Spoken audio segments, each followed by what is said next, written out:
It was only a duck pond out at the back of the farm. It wasn't very big.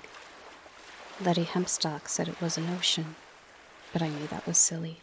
She said they'd come here across the ocean from the old country. Her mother said that Letty didn't remember properly, and it was a long time ago. And anyway, the old country had sunk.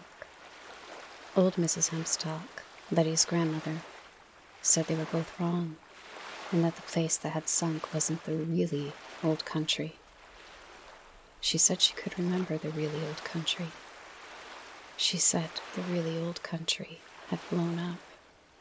Prologue. I wore a black suit and a white shirt, a black tie and black shoes, all polished and shiny.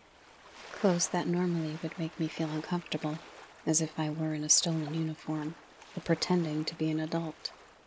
Today, they gave me comfort of a kind. I was wearing the right clothes for a hard day. I had done my duty in the morning, spoken the words I was meant to speak, and I meant them as I spoke them. And then, when the service was done, I got in my car and I drove, randomly, without a plan, with an hour or so to kill before I met more people I had not seen for years, and shook more hands and drank too many cups of tea from the best china. I drove along winding Sussex country roads I only half remembered, until I found myself heading towards the town center, so I turned, randomly, down another road, and took a left and a right. It was only then that I realized where I was going, where I had been going all along, and I grimaced at my own foolishness. I had been driving towards a house that had not existed for decades. I thought of turning around. Then, as I drove down a wide street that had once been a flint lane beside a barley field, of turning back and leaving the past undisturbed. But I was curious. The old house, the one I had lived in for 7 years, from when I was 5 until I was 12, that house had been knocked down and was lost for good. The new house, the one my parents had built at the bottom of the garden, between the azalea bushes and the green circle in the grass, we called the fairy ring, that had been sold 30 years ago. I slowed the car as I saw the new house. It would always be the new house in my head. I pulled up into the driveway, observing the way they had built out on the mid-70s architecture. I had forgotten that the bricks of the house were chocolate brown. The new people had made my mother's tiny balcony into a 2-story sunroom. I stared at the house, remembering less than I had expected about my teenage years. No good times, no bad times. I'd lived in that place for a while as a teenager. It didn't seem to be any part of who I was now. I backed the car out of the driveway. It was time, I knew, to drive to my sister's bustling, cheerful house, all tidied and stiff for the day. I would talk to people whose existence I had forgotten years before, and they would ask me about my marriage, failed a decade ago, a relationship that had slowly frayed until eventually, as they always seem to, it broke. And whether I was seeing anyone, I wasn't. I was not even sure that I could, not yet. And they would ask about my children, all grown up. They have their own lives. They wish they could be here today. And work, doing fine, thank you, I would say, never knowing how to talk about what I do. If I could talk about it, I would not have to do it. I make art. Sometimes I make true art, and sometimes it fills the empty places in my life. Some of them, not all. We would talk about the departed. We would remember the dead. The little country lane of my childhood had become a black tarmac road that served as a buffer between 2 sprawling housing estates. I drove further down it, away from the town, which was the way I should have been traveling, and it felt good. The slick black road became narrower, windier, becoming the single-lane track I remember from my childhood, become packed earth and knobbly, bone-like flints. Soon I was driving slowly, bumpily down a narrow lane with brambles and briar roses on each side. wherever the edge was not a stand of hazels or a wild hedgerow. It felt like I had driven back in time. That lane was how I remembered it, when nothing else was. I drove past Caraway Farm. I remembered being just 16 and kissing red-cheeked, fair-haired Callie Anders who lived there, and whose family would soon move to the Setlands, and I would never kiss her or see her again. Then nothing but fields on either side of the road for almost a mile, a tangle of meadows. Slowly, the lane became a track. It was reaching its end. I remembered it before I turned the corner and saw it, in all its dilapidated, red brick glory, the Hempstocks farmhouse. It took me by surprise, although that was where the lane had always ended. I could have gone no further. I parked the car at the side of the farmyard. I had no plan. I wondered whether after all these years there was anyone still living there, or, more precisely, if the Hempstocks were still living there. It seemed unlikely, but then, from what little I remembered, they had been unlikely people. The stench of cow muck struck me as I got out of the car, and I walked gingerly across the small yard to the front door. I looked for a doorbell, in vain, and then I knocked. The door had not been latched properly, and it swung gently as I rapped it with my knuckles. I had been here, hadn't I? A long time ago. I was sure I had. Childhood memories are sometimes covered and obscured beneath things that come later, like childhood toys forgotten at the bottom of a cramped adult closet. But they are never lost for good. I stood in the hallway and called, "Hello? Is there anybody here?" I heard nothing. I smelled bread baking and wax furniture polish and old wood. My eyes were slow to adjust to the darkness. I peered into it, was getting ready to turn and leave when an elderly woman came out of the dim hallway, holding a white duster. She wore her gray hair long. I said, "Mrs. Hempstock?" She tipped her head to one side, looked at me. "Yes, I do know you, young man," she said. I am not a young man. Not any longer. "I know you, but things get messy when you get to my age. Who are you, exactly?" I think I must have been about 7, maybe 8 the last time I was here. She smiled then. "You were Letty's friend, from the top of the lane." You gave me milk. It was warm from the cows. And then I realized how many years had gone by. And I said, "No, you didn't do that. That must have been your mother who gave me the milk. I'm sorry." As we age, we become our parents. Live long enough, and we see faces repeat in time. I remembered Mrs. Hempstock, Letty's mother, as a stout woman. This woman was stick-thin, and she looked delicate. She looked like her mother, like the woman I had known as old Mrs. Hempstock. Sometimes when I look in the mirror, I see my father's face, not my own. And I remember the way he would smile at himself in mirrors before he went out. "Looking good," he'd say to his reflection approvingly. "Looking good." "Are you here to see Letty?" Mrs. Hempstock asked. "Is she here?" The idea surprised me. She had gone somewhere, hadn't she? America? The old woman shook her head. "I was just about to put the kettle on. Do you fancy a spot of tea?" I hesitated. Then I said if she didn't mind, I'd like it if she could point me towards the duck pond first. "Duck pond?" I knew Letty had had a funny name for it.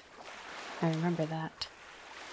She called it the sea, something like that. The old woman put the cloth down on the dresser. "Can't drink the water from the sea, can you? Too salty, like drinking life's blood. Do you remember the way? You can get to it around the side of the house. Just follow the path. If you had asked me an hour before, I would have said no. I did not remember the way. I do not even think I would have remembered Letty Hempstock's name. But standing in that hallway, it was all coming back to me. Memories were waiting at the edges of things, beckoning to me. Had you told me that I was 7 again, I might have believed you for a moment. Thank you. I walked into the farmyard. I went past the chicken coop, past the old barn, and along the edge of the field, remembering where I was, and what was coming next, and exulting in the knowledge. Hazels lined the side of the meadow. I picked a handful of green nuts, put them in my pocket. The pond was next, I thought. I just have to go around this shed, and I'll see it. I saw it, and felt oddly proud of myself, as if that one act of memory had blown away some of the cobwebs of the day. The pond was smaller than I remembered. There was a little wooden shed on the far side, and, by the path, an ancient, heavy wood and metal bench. The peeling wooden slates had been painted green a few years ago. I sat on the bench and stared at the reflection of the sky and the water, at the scum of duckweed at the edges, and the half-dozen lily pads. Every now and again, I tossed a hazelnut into the middle of the pond that Letty Hempstock had called. It wasn't the sea, was it? She would be older than I am now, Letty Hempstock. She was only a handful of years older than I was back then, for all her funny talk. She was 11. What was I?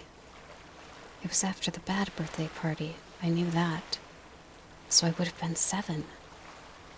I wondered if we had ever fallen into the water.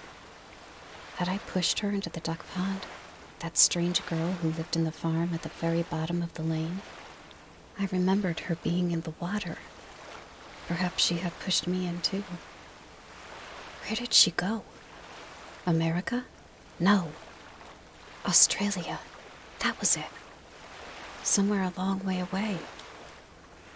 And it wasn't the sea. It was the ocean. Letty Hempstock's ocean. I remembered that. And remembering that, I remembered everything.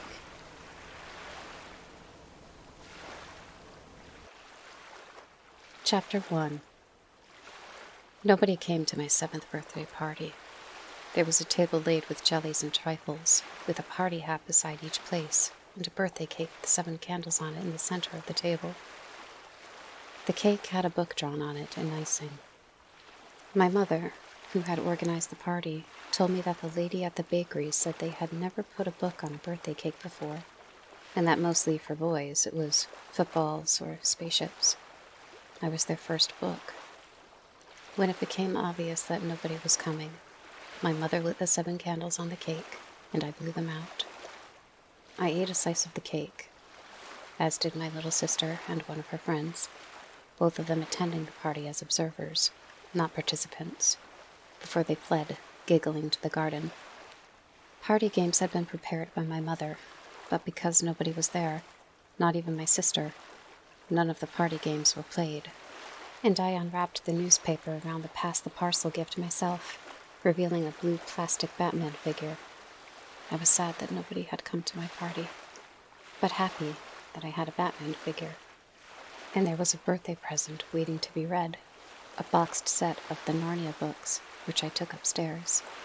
I lay on the bed and lost myself in the stories. I liked that. Books were safer than other people anyway. My parents had also given me a Best of Gilbert and Sullivan LP, to add to the 2 I already had.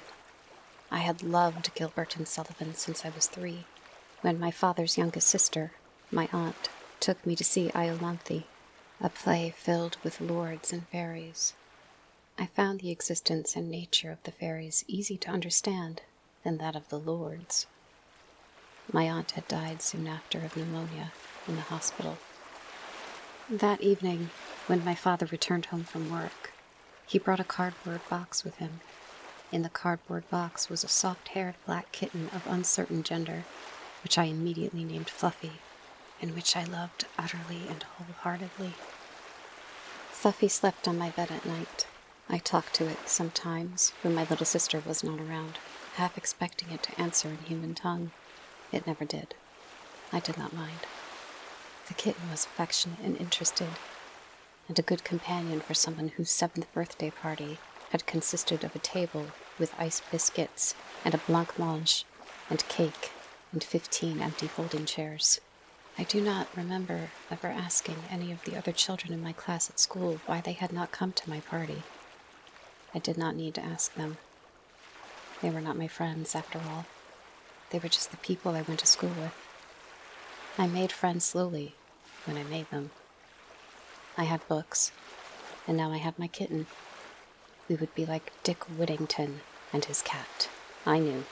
Or, if Fluffy proved particularly intelligent, we would be the miller's son and Puss in Boots. The kitten slept on my pillow, and it even waited for me to come home from school, sitting on the driveway in front of my house, by the fence, until, a month later, it was run over by the taxi that brought the opal miner to stay. I was not there when it happened. I got home from school that day, and my kitten was not waiting to meet me. In the kitchen was a tall, rangy man with tan skin and a checked shirt. He was drinking coffee at the kitchen table. I could smell it.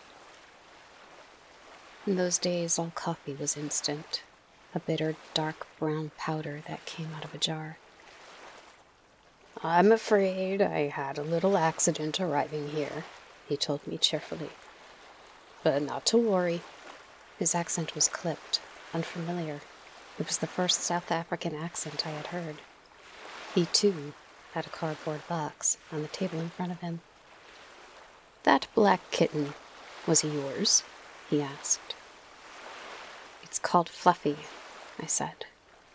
"Yeah, like I said, accident coming here. Not to worry. Disposed of the corpse. Don't have to trouble yourself. Dealt with the matter. Open the box." "What?" He pointed to the box. "Open it," he said. The opal miner was a tall man. He wore jeans and checked shirts every time I saw him, except the last. He had a thick chain of pale gold around his neck. That was gone the last time I saw him, too. I did not want to open his box. I wanted to go off on my own. I wanted to cry for my kitten. But I could not do that if anyone else was there and watching me. I wanted to mourn. I wanted to bury my friend at the bottom of the garden, past the green grass fairy ring, into the rhododendron bush cave, back past the heap of grass cuttings, where nobody ever went but me. The box moved. "Bought it for you," said the man. "Always pay my debts." I reached out, lifted the top flap of the box, wondering if this was a joke, if my kitten would be in there. Instead, a ginger face stared up at me, truculently. The opal miner took the cat out of the box. He was a huge ginger-striped tomcat, missing half an ear. He glared at me angrily. This cat had not liked being put in a box. He was not used to boxes. I reached out to stroke his head, feeling unfaithful to the memory of my kitten, but he pulled back so I could not touch him, and he hissed at me, then stalked off to a far corner of the room, where he sat and looked and hated. "There you go. Cat for a cat," said the opal miner, and he ruffled my hair with his leathery hand. Then he went out into the hall, leaving me in the kitchen with the cat that was not my kitten. The man put his head back through the door. "It's called Monster," he said. It felt like a bad joke. I propped open the kitchen door so the cat could get out. Then I went up to my bedroom and lay on my bed and cried for dead Fluffy. When my parents got home that evening, I do not think my kitten was even mentioned. Monster lived with us for a week or more. I put cat food in the bowl for him in the morning and again at night, as I had for my kitten. He would sit by the back door until I or someone else let him out. We saw him in the garden, slipping from bush to bush, or in trees, or in the undergrowth. We could trace his movements by the dead blue teats and thrushes we would find in the garden. But we saw him rarely. I missed Fluffy. I knew you could not simply replace something alive, but I dared not grumble to my parents about it. They would have been baffled at my upset. After all, if my kitten had been killed, it had also been replaced. The damage had been made up. It all came back. And even as it came back, I knew it would not be for long. All the things I remembered, sitting on the green bench beside the little pond that Letty Hemstock had once convinced me was an ocean. Chapter 2. I was not happy as a child, although from time to time I was content. I lived in books more than I lived anywhere else. Our house was large and many-roomed, which was good when they bought it and my father had money. Not good later. My parents called me into their bedroom one afternoon, very formally. I thought I must have done something wrong and was there for a telling off, but no. They told me only that they were no longer affluent, that we would all need to make sacrifices, and that what I would be sacrificing was my bedroom, the little room at the top of the stairs. I was sad. My bedroom had a tiny little yellow wash bin they had put in for me, just my size. The room was above the kitchen and immediately up the stairs from the television room, so at night I could hear the comforting buzz of adult conversation up the stairs, through my half-open door, and I did not feel alone. Also, in my bedroom, nobody minded if I kept the hall door half open, allowing in enough light that I was not scared of the dark, and, just as important, allowing me to read secretly after my bedtime in the dim hallway light if I needed to. I always needed to. Exiled to my little sister's huge bedroom, I was not heartbroken. There were already 3 beds in there, and I took the bed by the window. I loved that I could climb out of that bedroom window onto the long brick balcony, that I could sleep with the window open and feel the wind and the rain on my face. But we argued, my sister and I, argued about everything. She liked to sleep with the door to the hall closed, and the immediate arguments about whether the bedroom door should be open or shut were soon merrily resolved by my mother writing a chart that hung on the back of the door, showing that alternate nights were mine or my sister's. Each night I was content, or I was terrified, depending on whether the door was open or closed. My former bedroom at the top of the stairs was let out, and a variety of people passed through it. I viewed them all with suspicion. They were sleeping in my bedroom, using my little yellow basin that was just the right size for me. There had been a fat Austrian lady who told us she could leave her head and walk around the ceiling, an architectural student from New Zealand, an American couple whom my mother, scandalized, made leave when she discovered they were not actually married. And now, there was the opal miner. He was a South African, although he had made his money mining for opals in Australia. He gave my sister and me an opal each, a rough black rock with green, blue, red fire in it. My sister liked him for this, and treasured her opal stone. I could not forgive him for the death of my kitten. It was the first days of the spring holidays, 3 weeks of no school. I woke early, thrilled by the prospect of endless days to fill however I wished. I would read. I would explore. I pulled on my shorts, my t-shirt, my sandals. I went downstairs to the kitchen. My father was cooking while my mother slept in. He was wearing his dressing gown over his pajamas. He always cooked breakfast on Saturdays. I said, "Dad, where's my comic?" He normally bought me a copy of Smash before he drove home from work on Fridays, and I would read it on Saturday mornings. "In the back of the car. Do you want toast?" "Yes," I said, "but not burnt." My father did not like toasters. He toasted bread under the grill, and usually he burnt it. I went outside into the drive. I looked around. I went back into the house, pushed the kitchen door, and went in. I liked the kitchen door. It swung both ways, in and out. So servants 60 years ago would be able to walk in or out with their arms laden with dishes empty or full. "Dad, where's the car?" "In the drive." "No, it isn't." "What?" The telephone rang, and my father went out into the hall, where the phone was, to answer it. I heard him talking to someone. The toast began to smoke under the grill. I got up on a chair and turned the grill off. "That was the police," my father said. "Someone's reported seeing our car abandoned at the bottom of the lane. I said I hadn't even reported it stolen yet. Right, we can head down now. Meet them there. Toast."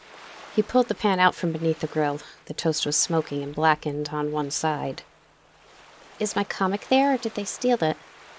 "I don't know. The police didn't mention your comic." My father put peanut butter on the burnt side of each piece of toast, replaced his dressing gown with the coat worn over his pajamas, put on a pair of shoes, and we walked down the lane together. He munched his toast as we walked. I held my toast and did not eat it. We had walked for perhaps 5 minutes down the narrow lane, which ran through fields on each side, when a police car came up behind us. It slowed, and the driver greeted my father by name. I hid my piece of burnt toast behind my back while my father talked to the policeman. I wished my family would buy normal sliced white bread, the kind that went into toasters, like every other family I knew. My father had found a local baker's shop where they made thick loaves of heavy brown bread, and he insisted on buying them. He said they tasted better, which was, to my mind, nonsense. Proper bread was white and pre-sliced, and tasted like almost nothing. That was the point. The driver of the police car got out, opened the passenger door, told me to get in. My father rode up front beside the driver. The police car went slowly down the lane. The whole lane was unpaved back then, just wide enough for one car at a time. A puddly, precipitous, bumpy way with flint sticking up from it. The whole thing rutted by farm equipment and rain and time. "These kids," said the policeman. "They think it's funny. Steal a car, drive it around, abandon it. They'll be locals." "I'm just glad it was found so fast," said my father. Past Caraway Farm, where a small girl with hair so blonde it was almost white, and red cheeks, stared at us as we went past. I held my piece of burnt toast on my lap. "Funny them leaving it down here, though," said the policeman, "because it's a long walk back to anywhere from here." We passed a bend in the lane and saw the white Mini over on the side, in front of a gate leading into a field, tires sunk deep in the brown mud. We drove past it, parked on the grass verge. The policeman let me out, and the three of us walked over to the Mini, while the policeman told my dad about crime in the area, and why it was obviously the local kids who had done it. Then my dad was opening the passenger side door with his spare key. He said, "Someone's left something on the back seat." He reached back and pulled away the blue blanket that covered the thing in the back seat, even as the policeman was telling him that he shouldn't do that. And I was staring at the back seat, because that was where my comic was. So I saw it. It was an it, the thing I was looking at, not a him. Although I was an imaginative child, prone to nightmares, I had persuaded my parents to take me to Madame Tussauds waxworks in London when I was 6, because I had wanted to visit the Chamber of Horrors, expecting the movie monster Chamber of Horrors I'd read about in my comics. I had wanted to thrill to waxworks of Dracula and Frankenstein's monster and the Wolf Man. Instead, I was walked through a seemingly endless sequence of dioramas of unremarkable, glum-looking men and women who had murdered people, usually lodgers and members of their own families, and who were then murdered in their turn by hanging, by the electric chair, in gas chambers. Most of them were depicted with their victims in awkward social situations, seated around a dinner table, perhaps, as their poisoned family members expired. The plaques that explained who they were also told me that the majority of them had murdered their families and sold the bodies to anatomy. It was then that the word anatomy garnered its own edge of horror for me. I did not know what anatomy was. I knew only that anatomy made people kill their children. The only thing that had kept me running screaming from the Chamber of Horrors as I was led around it was that none of the waxworks had looked fully convincing. They could not truly look dead, because they did not ever look alive. The thing in the back seat that had been covered by the blue blanket, I knew that blanket. It was the one that had been in my old bedroom on the shelf for when it got cold. It was not convincing either. It looked a little like the opal miner, but it was dressed in a black suit with a white ruffled shirt and a black bow tie. Its hair was slicked back and artificially shiny. Its eyes were staring. Its lips were bluish, but its skin was very red. It looked like a parody of health. There was no gold chain around its neck. I could see, underneath it, crumpled and bent, my copy of Smash, with Batman looking just as he did on the television, on the cover. I don't remember who said what then, just that they made me stand away from the Mini. I crossed the road, and I stood there on my own while the policeman talked to my father and wrote things down in a notebook. I stared at the Mini. A length of green garden hose ran from the exhaust pipe up to the driver's window. There was thick brown mud all over the exhaust, holding the hose pipe in place. Nobody was watching me. I took a bite of my toast. It was burnt and cold. At home, my father ate all of the most burnt pieces of toast. "Yum," he'd say. And "charcoal, good for you." And "burnt toast, my favorite." And he'd eat it all up. When I was much older, he confessed to me that he had never liked burnt toast, had only eaten it to prevent it from going to waste, and for a fraction of a moment my entire childhood felt like a lie. It was as if one of the pillars of my belief that the world had been built upon had crumbled into dry sand. The policeman spoke into a radio in the front of his car. Then he crossed the road and came over to me. "Sorry about this, Sonny," he said. "There's going to be a few more cars coming down this road in a minute. We should find you somewhere to wait, that you won't be in the way. Would you like to sit in the back of my car again?" I shook my head. I didn't want to sit there again. Somebody, a girl, said, "He can come back with me to the farmhouse. It's no trouble." She was much older than me, at least 11. Her hair was worn relatively short for a girl, and her nose was snub. She was freckled. She wore a red skirt. Girls didn't wear jeans much back then, not in those parts. She had a soft Sussex accent and sharp gray-blue eyes. The girl went, with the policeman, over to my father, and she got permission to take me away. And then I was walking down the lane with her. I said, "There's a dead man in our car." "That's why he came down here," she told me. "The end of the road. Nobody's going to find him and stop him around here. 3 o'clock in the morning, and the mud there is wet and easy to mold." "Do you think he killed himself?" "Yes. Do you like milk? Grant's milking Bessie now." I said, "You mean real milk from a cow?" and then felt foolish, but she nodded reassuringly. I thought about this. I'd never had milk that didn't come from a bottle. I think I'd like that. We stopped at a small barn where an old woman, much older than my parents, with long gray hair like cobwebs and a thin face, was standing beside a cow. Long black tubes were attached to each of the cow's teats.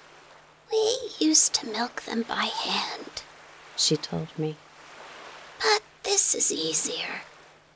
She showed me how the milk went from the cow down the black tubes and into the machine, through a cooler, and into huge metal churns.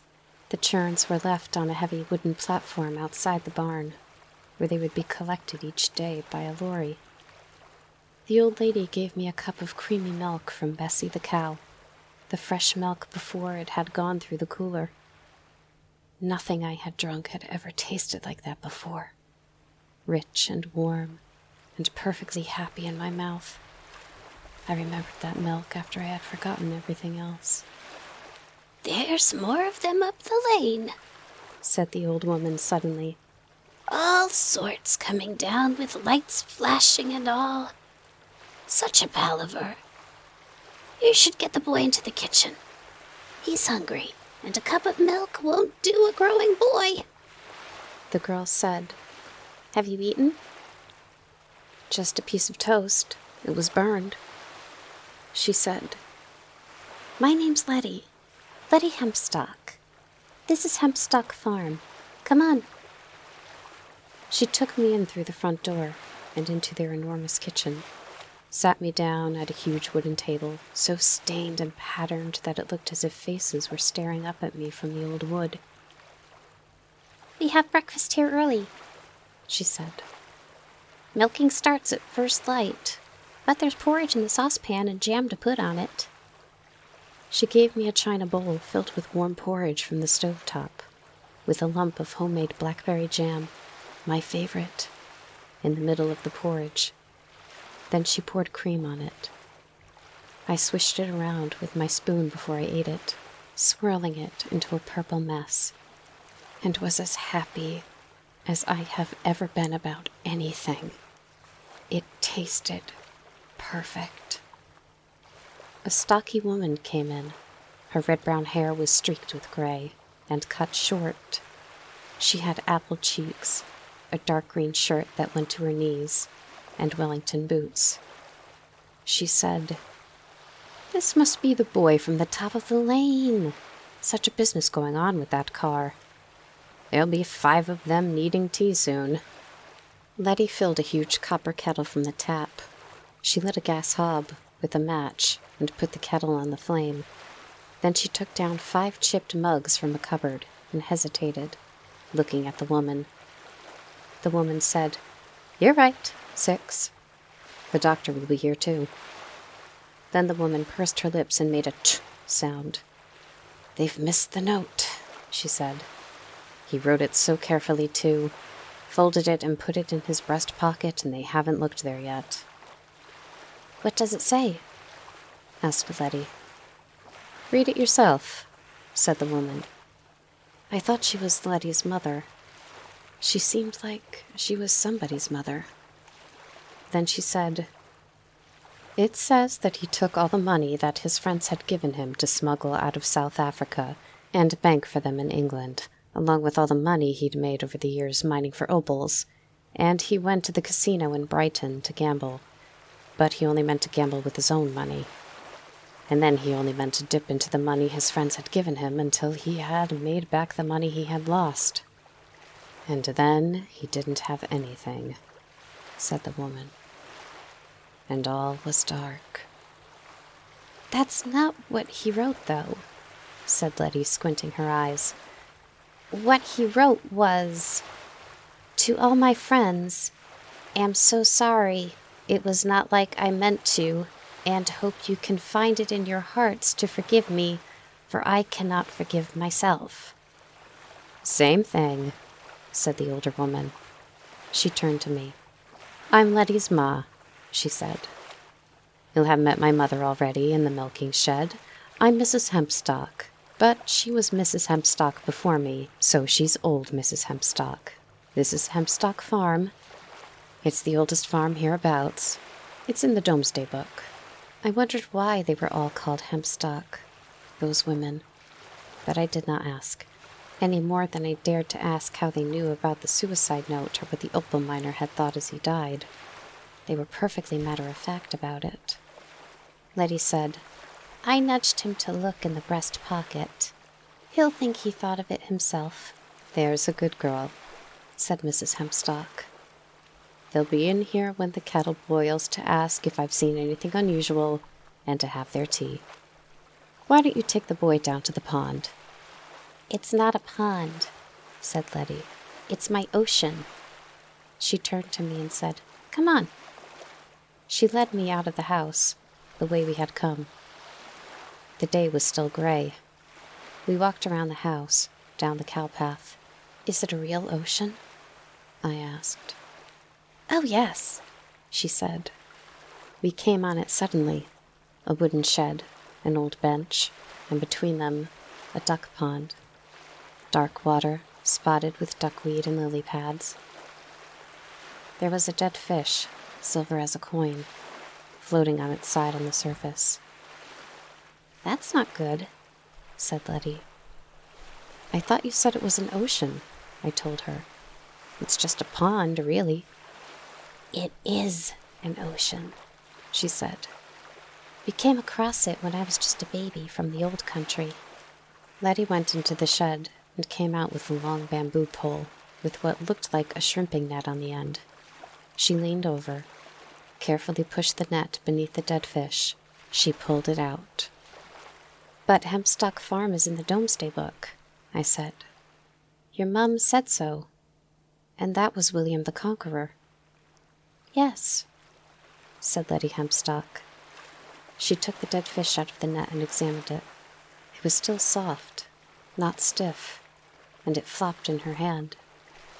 I had never seen so many colors. It was silver, yes, but beneath the silver was blue and green and purple, and each scale was tipped with black. "What kind of fish is it?" I asked. "This is very odd," she said. "I mean, mostly fish in this ocean don't die anyway." She produced a horn-handled pocket knife, although I could not have told you from where, and she pushed it into the stomach of the fish and sliced along towards the tail. "This is what killed her," said Letty. She took something from inside the fish. Then she put it, still greasy from the fish guts, into my hand. I bent down, dipped it into the water, rubbed my fingers across it to clean it off. I stared at it. Queen Victoria's face stared back at me. "Sixpence?" I said. "The fish ate a sixpence?" "It's not good, is it?" said Letty Hempstock. There was a little sunshine now. It showed the freckles that clustered on her cheeks and nose, and where the sunlight touched her hair, it was coppery red. And then she said, "Your father's wondering where you are. Time to be getting back." I tried to give her the little silver sixpence, but she shook her head. "You keep it," she said. "You can buy chocolates or sherbet lemons." "I don't think I can," I said. "It's too small. I don't know if shops will take sixpences like these nowadays." "Then put it in your piggy bank," she said. "It might bring you luck." She said this doubtfully, as if she were uncertain what kind of luck it would bring. The policeman and my father and 2 men in brown suits and ties were standing in the farmhouse kitchen. One of the men told me he was a policeman, but he wasn't wearing a uniform, which I thought was disappointing. If I were a policeman, I would wear my uniform whenever I could. The other man with the suit and tie I recognized as Dr. Smithson, our family doctor. They were finishing their tea. My father thanked Mrs. Hempstock and Letty for taking care of me, and they said I was no trouble at all, and that I could come again. The policeman who had driven us down to the Mini now drove us back to our house and dropped us off at the end of the drive. "Probably best if you don't talk about this to your sister," said my father. I didn't want to talk about it to anybody. I had found a special place, and made a new friend, and lost my comic, and I was holding an old-fashioned silver sixpence tightly in my hand. I said, "What makes the ocean different to the sea?" "Bigger," said my father. "An ocean is much bigger than the sea. Why?" "Just thinking," I said. "Could you have an ocean that was as small as a pond?" "No," said my father. "Ponds are pond-sized, lakes are lake-sized, seas are seas, and oceans are oceans. Atlantic, Pacific, Indian, Arctic. I think that's all of the oceans there are." My father went up to his bedroom to talk to my mum, and to be on the phone up there. I dropped the silver sixpence into my piggy bank. It was the kind of china piggy bank from which nothing could be removed. One day, when it could hold no more coins, I would be allowed to break it. But it was far from full.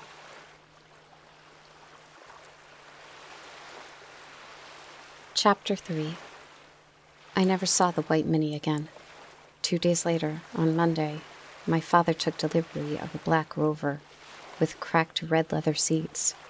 It was a bigger car than the Mini had been, but not as comfortable. The smell of old cigars permeated the leather upholstery, and long drives in the back of the Rover always left us feeling carsick. The black Rover was not the only thing to arrive on Monday morning. I also received a letter. I was 7 years old, and I never got letters. I got cards on my birthday from my grandparents, and from Ellen Henderson, my mother's friend, whom I did not know. On my birthday, Ellen Henderson, who lived in a caravan, would send me a handkerchief. I did not get letters. Even so, I would check the post every day to see if there was anything for me. And that morning, there was. I opened it, did not understand what I was looking at, and took it to my mother. "You've won the premium bonds," she said. "What does that mean?" "When you were born, when all of her grandchildren were born, your grandma bought you a premium bond. And when the number gets chosen, you can win thousands of pounds." Did I win thousands of pounds? No. She looked at the slip of paper.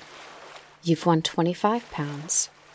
I was sad to not have won thousands of pounds. I already knew what I would buy with it. I would buy a place to go and be alone, like a bat cave, with a hidden entrance. But I was delighted to be in possession of a fortune beyond my previous imaginings. 25 pounds. I could buy 4 little blackjack or fruit salad sweets for a penny. They were a farthing each, although there were no more farthings. 25 pounds. At 240 pennies to the pound and 4 sweets to the penny was more sweets than I could easily imagine. "I'll put it in your post office account," said my mother, crushing my dreams. I did not have any more sweets than I had had that morning. Even so, I was rich. 13 pounds, 11 shillings richer than I had been moments before. I had never won anything, ever. I made her show me the piece of paper with my name on it again before she put it into her handbag.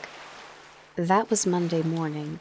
In the afternoon, the ancient Mr. Woolery, who came in on Monday and Thursday afternoons to do some gardening, Mrs. Woolery, his equally ancient wife, who wore galoshes, huge semi-transparent overshoes, would come in on Wednesday afternoons and clean, was digging in the vegetable garden and dug up a bottle filled with pennies and half-pennies and 3-penny bits and even farthings. None of the coins was dated later than 1937, and I spent the afternoon polishing them with brown sauce and vinegar to make them shine. My mother put the bottle of old coins on the mantelpiece of the dining room and said that she expected that a coin collector might pay several pounds for them. I went to bed that night happy and excited. I was rich. Buried treasure had been discovered. The world was a good place. I don't remember how the dream started, but that's the way of dreams, isn't it? I know that I was in school and having a bad day, hiding from the kinds of kids who hit me and called me names, but they found me anyway, deep in the rhododendron thicket behind the school. And I knew it must be a dream. But in the dream I didn't know it was real and it was true, because my grandfather was with them, and his friends, old men with gray skin and hacking coughs. They held sharp pencils, the kind that drew blood when you were jabbed with them. I ran from them, but they were faster than I was, the old men and the big boys. And in the boys' toilets, where I had hidden in a cubicle, they caught up with me. They held me down, forced my mouth wide open. My grandfather, but it was not my grandfather. It was really a waxwork of my grandfather intent on selling me to anatomy, held something sharp and glittering, and he began pushing it into my mouth with his stubby fingers. It was hard and sharp and familiar, and it made me gag and choke, my mouth filled with a metallic taste. They were looking at me with mean, triumphant eyes, all the people in the boys' toilets, and I tried not to choke on the thing in my throat, determined not to give them that satisfaction. I woke, and I was choking. I could not breathe. There was something in my throat, hard and sharp, and stopping me from breathing or from crying out. I began to cough as I woke, tears streaming down my cheeks, nose running. I pushed my fingers as deeply as I could into my mouth, desperate and panicked and determined. I felt the edge of something hard with the tip of my forefinger, put the middle finger on the other side of it, choking myself, clamping the thing between them, and I pulled whatever it was out of my throat. I gasped for breath, and then I half vomited onto my bedsheets, threw up a clear drool flecked with blood from where the thing had cut my throat as I had pulled it out. I did not look at the thing. It was tight in my hand, slimy with my saliva and my phlegm. I did not want to look at it. I did not want it to exist, the bridge between my dream and the waking world. I ran down the hallway to the bathroom, at the far end of the house. I washed my mouth out, drank directly from the cold tap, spat red into the white sink. Only when I'd done that did I sit on the side of the white bathtub and open my hand. I was scared. But what was in my hand, what had been in my throat, wasn't scary. It was a coin, a silver shilling. I went back to the bedroom. I dressed myself, cleaned the vomit from my sheets as best I could with a damp face flannel. I hoped that the sheets would dry before I had to sleep in the bed that night. Then I went downstairs. I wanted to tell someone about the shilling, but I did not know who to tell. I knew enough about adults to know that if I did tell them what had happened, I would not be believed. Adults rarely seemed to believe me when I told the truth anyway. Why would they believe me about something so unlikely? My sister was playing in the back garden with some of her friends. She ran over to me angrily when she saw me. She said, I hate you. I'm telling Mummy and Daddy when they come home. "What?" You know, she said. I know it was you. What was me? Throwing coins at me, at all of us, from the bushes. That was just nasty. But I didn't. It hurt. She went back to her friends, and they all glared at me. My throat felt painful and ragged. I walked down to the drive. I don't know where I was thinking of going. I just didn't want to be there any longer. Letty Hempstock was standing at the bottom of the drive, beneath the chestnut trees. She looked as if she had been waiting for 100 years, and could wait another 100. She wore a white dress, but the light coming through the chestnut's young spring leaves stained it green. I said, "Hello." She said, "You were having bad dreams, weren't you?" I took the shilling out of my pocket and showed it to her. I was choking on it, I told her. When I woke up.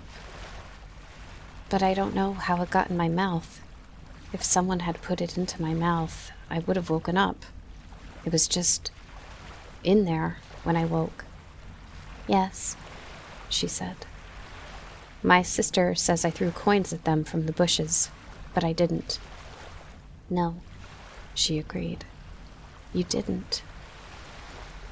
I said, Letty, what's happening? Oh, she said, as if it was obvious. Someone's just trying to give people money, that's all. But it's doing it very badly, and it's stirring things up around here that should be asleep. And that's not good.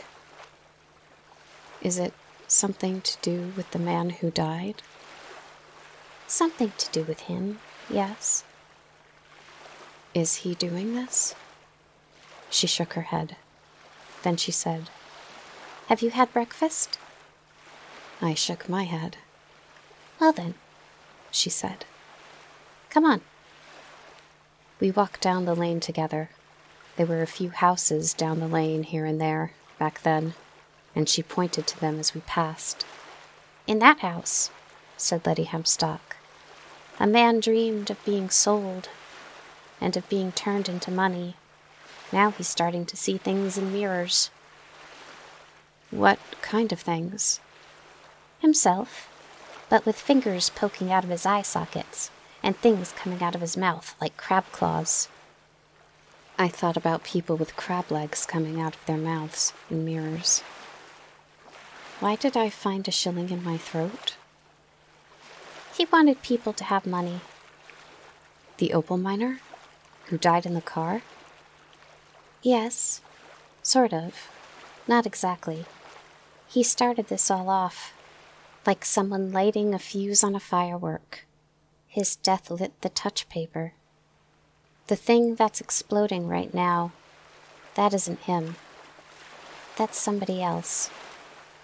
Something else. She rubbed her freckled nose with a grubby hand. The lady's gone mad in that house, she told me, and it would not have occurred to me to doubt her.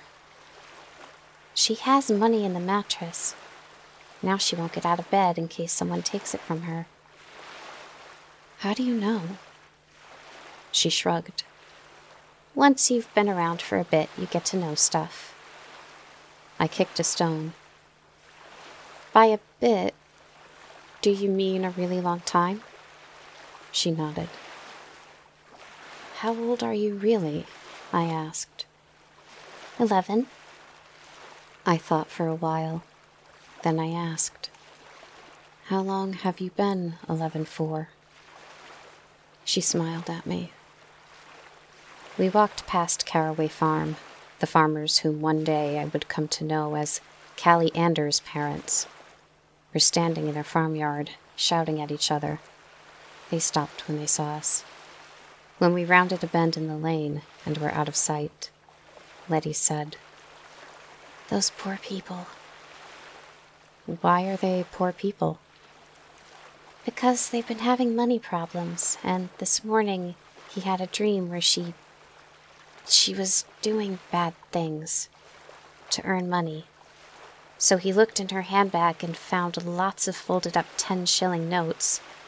She says she doesn't know where they came from, and he doesn't believe her. He doesn't know what to believe.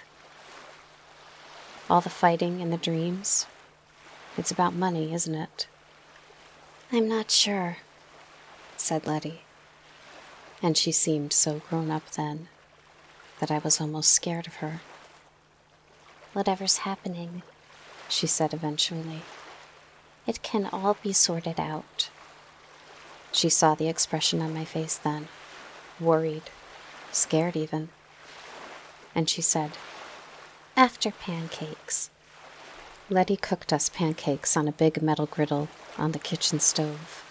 They were paper thin, and as each pancake was done, Letty would squeeze lemon onto it and plop a blob of plum jam into the center and roll it tightly like a cigar. When there were enough, we sat at the kitchen table and wolfed them down. There was a hearth in that kitchen, and there were ashes still smoldering in the hearth from the night before. That kitchen was a friendly place, I thought. I said to Letty, I'm scared. She smiled at me. I'll make sure you're safe, I promise. I'm not scared. I was still scared, but not as much. It's just scary. I said I promise, said Letty Hempstock. I won't let you be hurt. Hurt? Said a high, cracked voice. Who's hurt? What's been hurt? Why would anybody be hurt? It was old Mrs. Hempstock, her apron held between her hands, and in the hollow of the apron, so many daffodils that the light reflected up from them transformed her face to gold, and the kitchen seemed bathed in yellow light. Letty said, Something's causing trouble. It's giving people money, in their dreams and in real life. She showed the old lady my shilling. My friend found himself choking on this shilling when he woke up this morning. Old Mrs. Hempstock put her apron on the kitchen table, rapidly moved the daffodils off the cloth and onto the wood. Then she took the shilling from Letty. She squinted at it, sniffed it, rubbed at it, listened to it, or put it to her ear at any rate, then touched it with the tip of her purple tongue. It's new, she said at last. It says 1912 on it, but it didn't exist yesterday. Letty said, I knew there was something funny about it. I looked up at old Mrs. Hempstock. How do you know? Good question, Lovey. It's electron decay, mostly. You have to look at things closely to see the electrons. They're the little dinky ones that look like tiny smiles. The neutrons are the gray ones that look like frowns. The electrons were all a bit too smiley for 1912. So then I checked the sides of the letters and the old king's head, and everything was a tad too crisp and sharp. Even where they were worn, it was as if they'd been made to be worn. You must have very good eyesight, I told her. I was impressed. She gave me back the coin. Not as good as it once was, but then when you get to be my age, your eyesight won't be as sharp as it once was neither. And she let out a guffaw, as if she had said something very funny. How old is that? Letty looked at me, and I was worried that I'd said something rude. Sometimes adults didn't like to be asked their ages, and sometimes they did.